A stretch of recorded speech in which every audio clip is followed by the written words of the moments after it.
It happened about 1 a.m. near the Kennedy-WILLACY County line.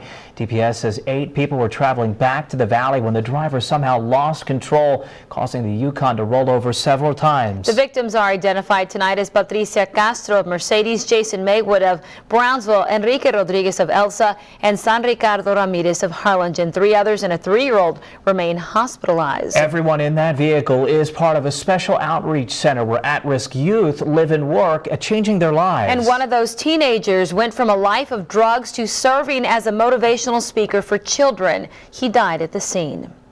The family in Elsa still trying to come to grips with what happened in the early morning hours Tuesday. He has the kindest heart. Jesamie's brother, 18-year-old Enrique Rodriguez, was the passenger in this SUV, which rolled over, killing him and 3 others. He was my childhood partner, my other half, my everything.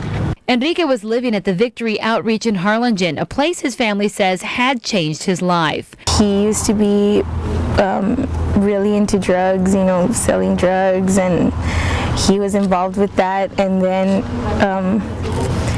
he was referred to a place in Harlingen. The teen joined the Christian Center, which claims to bring at-risk teens closer to God. It apparently did just that for Enrique, who was following a more productive path. He was with his pastor's wife and several other members of the outreach, returning from a work trip to Austin when his newfound life was cut short.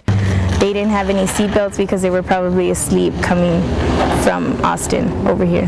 He's had a lot of other things happen to him, kind of the same, but he was always lucky. He was always saved. She last spoke to her brother a few days ago when they had dinner together, and he was excited about what he was accomplishing. No way of knowing they would be the last words she would ever hear him say. He asked if he could pray for us, and he prayed for us, and he asked for forgiveness for all of the pain that he might have put us through or anything like that. Well, close friends say Enrique was inspiring youth to turn their lives around as well. Funeral services begin tomorrow at 10 a.m. at the Guerra Funeral Home in Elsa and continue through 11. Burial is set for 3 o'clock tomorrow. I first broke the story on my Facebook page overnight. You can send your condolences to the families of all of the victims on facebook.com/Action4News Marcy.